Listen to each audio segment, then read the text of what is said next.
What's up, YouTube? It's your boy Doom Eagle, and I'm back at you with another video. And hey, man, y'all already know the good news. We got good news today. Hey, sometimes your victories comes in defeat. Real talk. Sometimes your victories come in defeat, man. Hey, God blessed us with some wonderful news today. The Philadelphia Eagles and Nick Sirianni decided to fire Kevin Patullo today. And hey, this was well overdue. This guy should have never been the Eagles OC from the start, you know. But hey, before we even get into this, I gotta give y'all my opinions on the game from Sunday because I didn't make a video about it. I did go live, but I didn't make a video. So my reasons for us losing that game was, first off, coaching. We got outcoached in the second half. Kyle Shanahan, just one hell of a coach, man. Him and the defensive coordinator over there for the 49ers, man. But you know, if I gotta put total blame on somebody, it has to be Nick, and then I'll probably say Kevin Patullo, and then AJ Brown, man. I feel like AJ Brown let us down. You know, he complained the whole season, you know, about getting the ball, and he wanted to be in those positions, and he wanted to be the player to make those plays for us. Well, you had limited opportunities to make plays. You dropped a 35 pass. You didn't catch the ball on the sideline.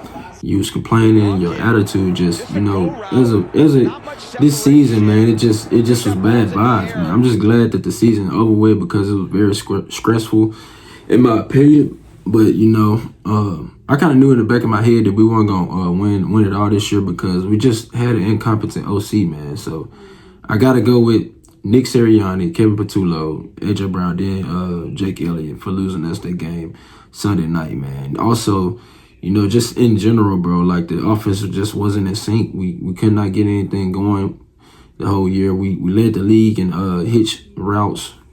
You know, Jake Elliott missing extra points. You know, it was just a bad vibe all this year, man. So, and I feel like it was a wasted year, but you know, it is what it is, man. I enjoyed this season, but now it's the off season. Now we got to figure out how Howie Rose is going to do with these contracts.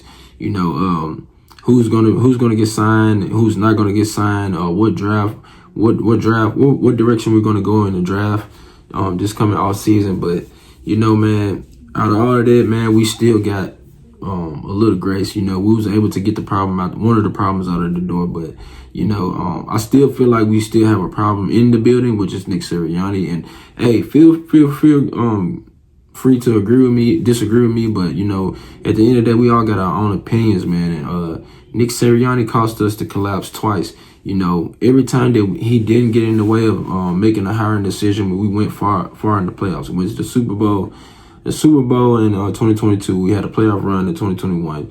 We go back to the Super Bowl last year when we hired Kellen Moore. Every time we tried to hire in-house, both 2 years, 2023 and this season, we failed, man. And you got to look at Nick Sirianni at that because he chose his friendship of his job this season, and he couldn't even step in to do his friend's job.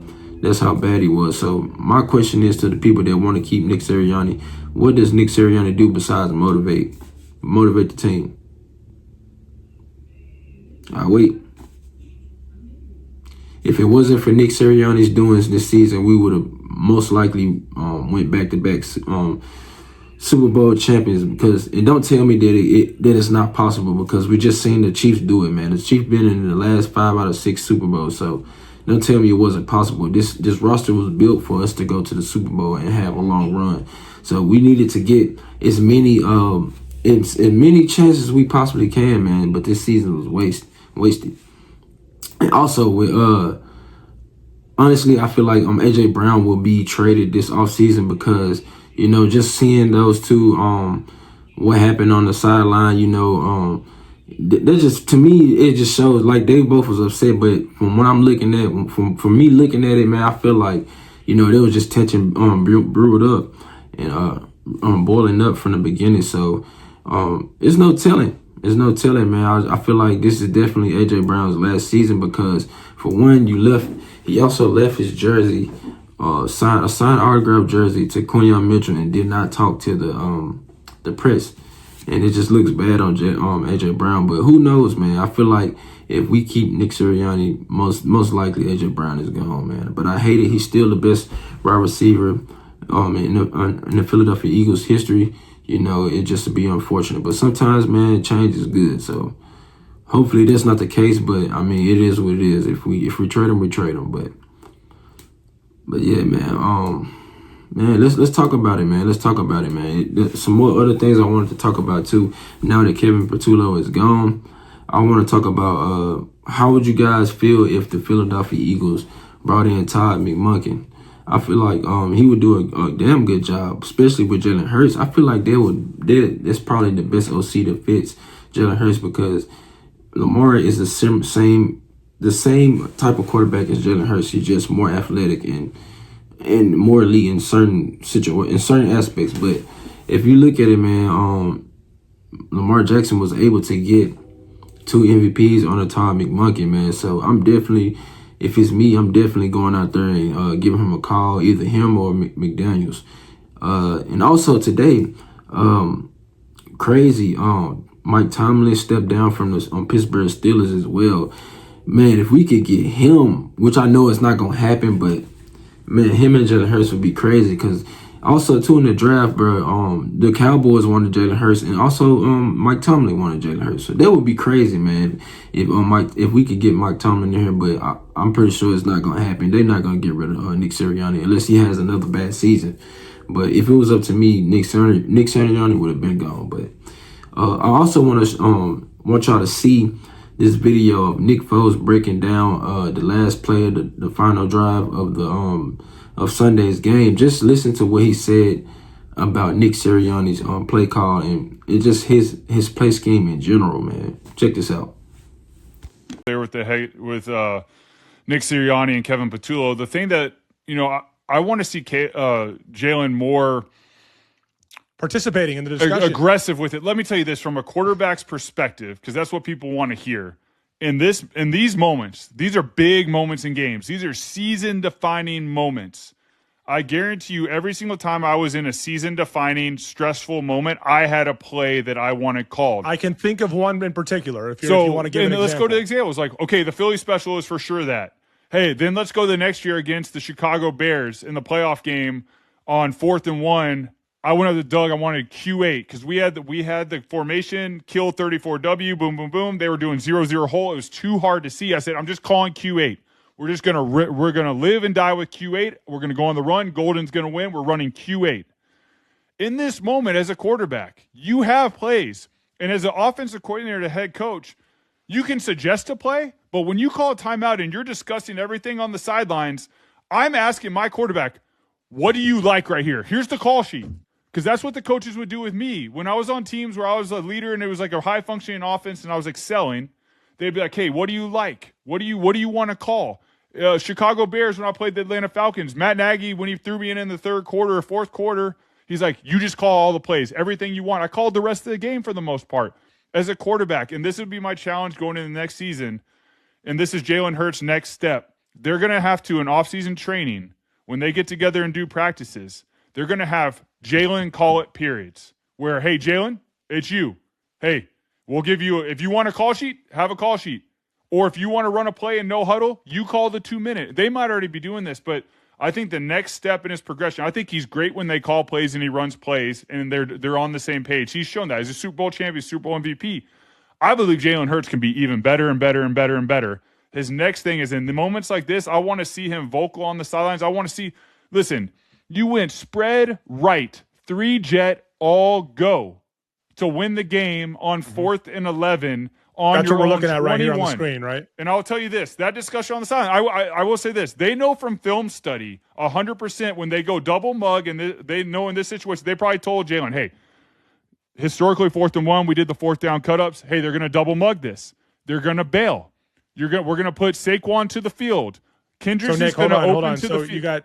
You got double mug here. I'm circling with my cursor. You got backers right here that are double mugged up in the A gaps. That's what Nick's talking about with double mug. They're making it look like they're bringing pressure. And if there's pressure like that, it wouldn't be cover 4. So they're disguising it pre-snap is what you're saying. They're disguising it. But I have to believe with this that they're thinking, hey, they're going to bail. Because, I mean, Jalen doesn't seem too worried about it.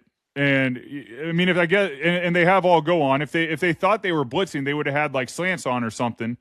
And anyway, they put Saquon to the field. They said, hey, we're going to put Saquon to the field because we know Kendricks is going to open up to the field, which he does open up to the field. Hey, this is going to get you. I mean, quarters is not great to have a bender anyway, but hey, we're going to get you Dallas Goedert on a bender, and you're just going to fit it right in there. The problem was he didn't have any other answers. If you know it's going to be cover 4 soft coverage and you're going to take that, you need to put a 14-yard pivot outside, or you need to do a little alert thing and say, hey, just run a 14-yard pivot and if they collapse on Dallas right here.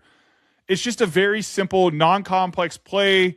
I mean, if you're going to do this too, maybe get some crossers coming to you, a shallow route. Like you're literally living or dying with a day 1 install play, a first play and 2-minute play. A play I scored on in my first preseason game play was double right or spread right, 3-jet all go. There's no juice in this play. There's no corner route. There's no dagger coming in. It is literally mano a mano. And I love that if you're good at that, but you have not been good at that all year. Yeah. Give Jalen something more of that. So this play is a microcosm of simplicity and just saying, players, you make us look good and you get us there. The players got you a NFC East championship. The players got you into this game, but there's got to be plays. The coaches have to dial up some plays with a little more juice, and this play just didn't have juice.